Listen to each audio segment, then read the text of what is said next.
What's up guys, welcome back to Feed the Beast Interactions. Between episodes, didn't really do a lot this time. I did set up this little system here, which is producing our infused nitrodiesel. And this is just getting acetone to turn into ethanone, which you then mix with the glowstone dust, and that gives us tetranitromethane. And mixing that with diesel to get the cetane boosted diesel. We're then moving over here with liquid starlight and lithium dust to make the infused nitrodiesel. And we're storing 100 buckets of this in the system, and we're just pushing it out to our H3 diesel reactors, powering our Spectre network. Now the plan today is to first of all get Epoxy up and running. We nearly have enough blood in our network for the Falling Tower ritual, so we'll probably do that at some point. And I'd also like to look at resource automation. The reason we want to do resource processing at high voltage is because that's when you start getting the secondary outputs from macerators, which will make it much easier to make stainless steel, for example, because you get a bunch of extra chrome and manganese that you wouldn't get if you processed it in an MV macerator. So we have already made a little bit of epoxy before, but I didn't really go through the process. So we have this fluid transposer here. It's just getting access to the canola chicken. This is producing seed oil, and we're storing this in the ME system for now. And then upstairs here, we're producing acetone that we need, and also phenol. The phenol comes from the wood tar, so we're no longer voiding that. We're just voiding the wood gas. Like I say, I will find a use for that. I think we can use it for methane, and that would be a better source than I currently have, if that is the case. So if we look at this epoxy chart, we have the seed oil in our system, where when we centrifuge the brine into salt water, which we're doing passively, we're getting sodium hydroxide. So we have all of this. So we have everything we need to make glycerol. We have hydrochloric acid already in the system. We're now producing phenol, and we have acetone. We don't have a lot of acetone because it's waiting for the tetranitromethane to back up, but then we'll have plenty. We actually have everything that we need now to make epoxy resin. We need to set up a chemical reactor to make glycerol, chemical reactor to make bisphenol A, and then a chemical reactor to make up epichlorohydrin, and then one more to make the epoxy resin. Once we have the epoxy resin, we can very easily, either with glass fibre or raw carbon fibres, probably be glass fibres because we don't have palladium yet. And this is just boron and silicon mixed together, or boron and glass. We'll be able to make these fibre reinforced epoxy resin sheets, and also just normal epoxy resin sheets. With the normal epoxy resin sheets, we can make these epoxy circuit boards. And this will let us make HV processors. This is so much cheaper than what we're currently doing. We will need nano CPUs as well, but that's really not anything too difficult. So we will actually need to go the raw carbon fibres route. Okay, so I've mostly automated epoxy now. The item inputs still aren't automated, but we don't have items in our ME system yet. Hopefully we'll fix that very soon. I'm mostly just waiting for the automated resource processing first. But so we have our acetone and phenol, and these are being put into here with hydrochloric acid. We don't have a lot of acetone because it's being used both here and for power at the moment, but it will back up. We're not using as much as we are producing, it's just buffers. And then over here we're getting the seed oil from our system, and the water is actually produced by this system. The moment it's being voided if it goes above what this machine needs, but I might actually try and bring this into the ME system just as a supply of water later on. So this produces the glycerol, which gets pushed into this machine, along with hydrochloric acid, which is coming from the ME system. And this produces epichlorohydrin and water. So we have a the Greg Tech fluid filter for the epichlorohydrin, and that's just automatically pushing that out to the right. And then this is pulling the water out. It provides both for that system, and if it goes over, there's the trash can down there. And then we push the epichlorohydrin into this machine, and this along with the bisphenol, which comes from here. And this also produces extra water. Comes into this machine, and then with sodium hydroxide dust, we're getting the epoxy resin. It's really easy. This is just another Greg Tech filter. It's actually a really easy system. I just need to give it the small piles of sodium hydroxide dust and the normal sodium hydroxide dust manually at the moment, but we don't need a huge amount of epoxy for now. I'm not exactly sure how I want to handle the salt water. Part of me is tempted to just void it because I'm producing it elsewhere. But it also seems like a little bit of a waste, so I'm like, maybe I can find a way to use it over here. I'm not entirely sure yet. We'll see how that goes. I'll just handle it manually for now, because like I say, we're not using a lot of epoxy, but it's nice to have it automatically being created for when we do need it. In order to get the platinum that we need for the nano CPUs, we're going to do nickel processing. And with this purified nickel ore, once we get high voltage macerators, which I don't have yet, then we'll get a chance output for platinum dust. But even before then, just so we can get started, we can centrifuge this purified piles of nickel dust that we get. And this will give us tiny piles of platinum dust. And this is, I think, like nearly enough to do a full craft of nano CPUs just from one. And I have plenty running through at the moment. The problem right now is to get all of the circuits set up so that we can make a bunch of high voltage machines much cheaper. And we can set up automated ore processing that way. Yeah, we should just be able to put this through here. There we go, we're getting tiny piles of platinum dust. So yeah, for each 3 purified tin that we centrifuge, we get an ingot, which is 144 millibuckets, which is enough to do 144 of this craft, or 288 raw carbon fibres. And we only need 16 per wafer, which is 7 circuits. So we really don't need a lot to get this going. Okay, so now we can take our CPU wafers, our raw carbon fibre, and our glowstone. And again, these were just carbon dust and platinum. Made up like 5 or 6 stacks of them for now. And I've still got an absolute bunch of platinum left over. So this gives us our nano CPU wafers. We make up the epoxy boards just the same way as we did with the polyethylene. So it's just the epoxy resin sheets and sulfuric acid and some copper foil. And this is just a 1-to-1 recipe. And I think here I have enough resources to make 32 of the new circuits up.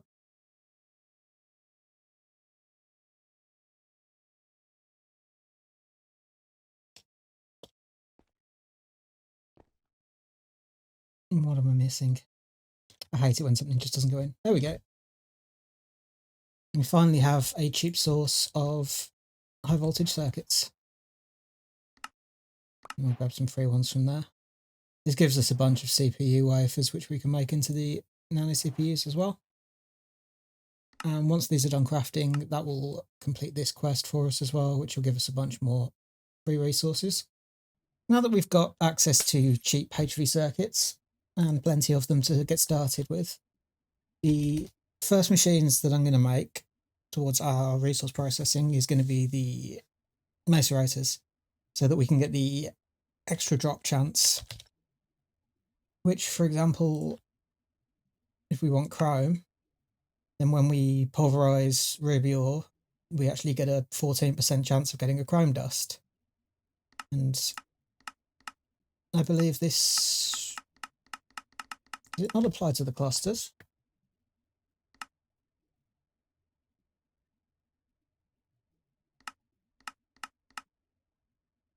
Oh, that is a shame. We don't get that one there, but when we crush this, we do get the chance for one here. So yeah, in the case of rubies, we'll just want to just pulverize the crushed ruby ore as it is to get the extra chance at chrome. And then we can still centrifuge it to get the ruby dust. And if we need extra chrome, we can electrolyse. It's also a source of aluminium for us. And the other one we need is manganese. And so we get this as a chance from tantalite ore, scheelite ore, pyrolusite ore, tungstate ore, and several purified ores as well. I do get it if we thermal centrifuge olivine. I'm not sure I have much of that. So we're going to have to figure out which resources we want to process in which way to get the secondary outputs that we want. At the moment, it's going to be mostly chrome and manganese that we're looking for. But later on, there'll be a lot of other things that we'll also probably only be able to get this way. Another example is the platinum that we get from nickel. That's also a secondary motivator output once you get to high voltage. Okay, so I started making the ore processing line down here. We have just a macerator and a washing plant by now. I'm going to do one of each machine and then ramp it up. I also threw a couple of extra diesel generators down there.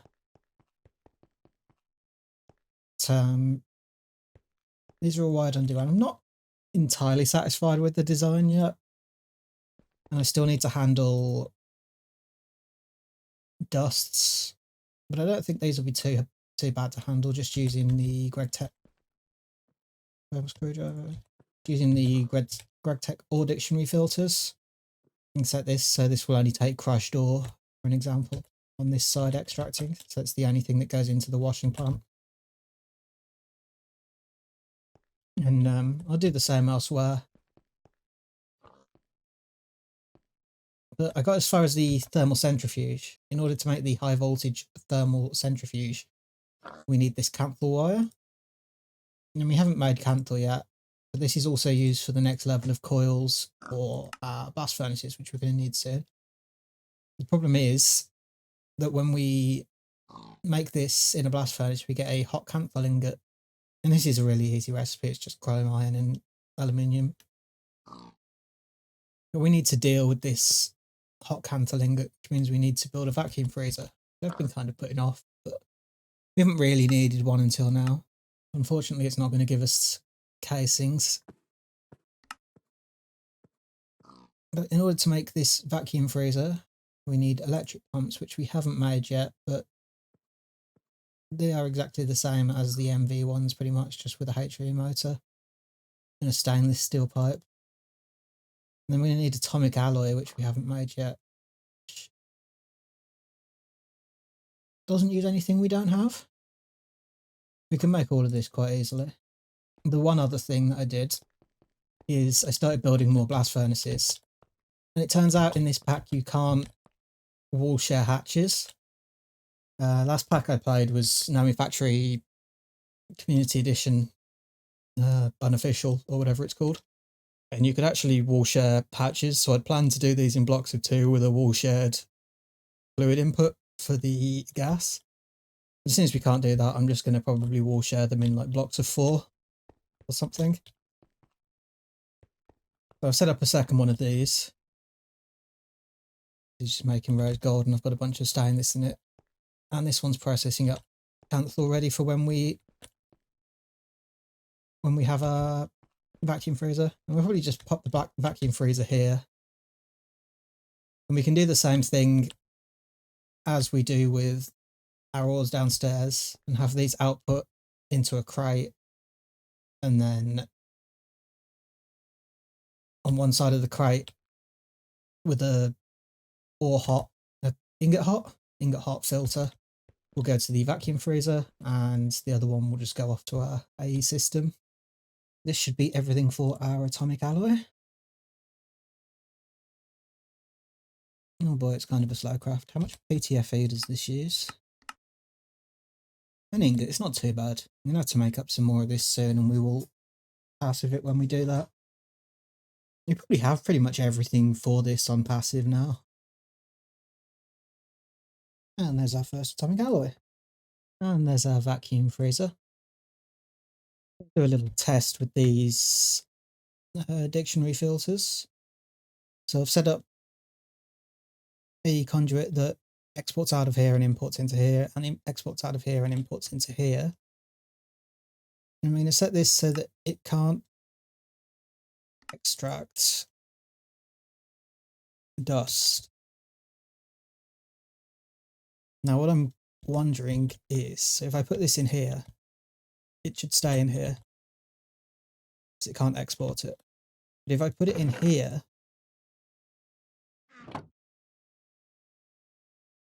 no, okay. So yeah, even though we're filtering the extract, it still won't import through the same side. That's a shame. I had no idea about compacting my system down below a little bit, but okay, so I'm bringing all of the outputs from the EBFs down into this steel crate. And on this output, we have a filter for ingot hot. I need to make one for the other side, which we will blacklist ingot hot. And then this goes up here and imports our hot canthail ingots into our vacuum freezer, which is running at MV power, because none of the recipes need anything higher than MV from what I can see. And this is giving us canthail ingots. Okay, so I think I've got everything set up for now. This is just a packager that's turning tiny dusts into full dusts. And the way this works is we have a robotic arm with an item filter that's taking dust tiny. And it only takes, if there's a multiple of 9, it throws it into this chest. So it'll only move 9 items at a time. So whatever's in this chest will always be a multiple of 9. I hope. And then this packager just pulls from the chest. And whenever it gets 9, it will create a dust, pushes back into here. And then this has a filter on it that blacklists dust tiny, and that all goes into here. We don't have anything that produces small dust right now, so I don't really need to handle that, but this chest is just here rather than pulling straight into the ME system in case I need to handle that in the future. And then we will import everything from this chest into the ME system. I'm not sure how I'm going to handle smelting yet. I don't know whether to just smelt everything and then macerate if I need dust, or to keep a level of smelted items and then keep everything else in dust. For example, we need nickel dust for this ferrite mixture, Invar, Cooper nickel, black steel, ultimate like stainless. There's a lot of recipes that use dust as well. And a lot of them are things that I'd like to passive, so I would like to keep some dust in the system. But I haven't fully figured out how I want to do it yet. For now, this is still producing a bunch more than we were getting before. This is still running, yeah. So I think I put like a stack of ruby, a stack of redstone, and a stack of iron through the system. And it's bottlenecked a bit at the moment by this thermal centrifuge. We'll need to add some more of these. But just look at the amount of like resources it's produced already. We've got a stack of tin dust pretty much for free. We've got some nickel dust for free. Got plenty of chrome. Cinnabar and red garnet for free. So this should work much better for us now than it has been in the past. And the way I'm handling things like dusts across the line, because obviously they come from all of the machines, is that they have a shared channel on orange. And then this inserts into, first of all, into here. So this only takes a crushed centrifuge door so that the thermal centrifuge can output its stuff into the macerator again. And then all the others just export. And then they all go into this with just dust to fill this crate. And I think that's going to be it for today's episode. Next episode, I think magic. I want to do this ritual that I've been talking about for 2 episodes. There's some Thorncraft stuff. There's stuff I want to do in all the magic mods, and there just hasn't been a particularly good time to do it because we've been focusing on GregTech. So yeah, next episode magic. you got any feedback, leave it down below in the comments. I hope you've enjoyed watching.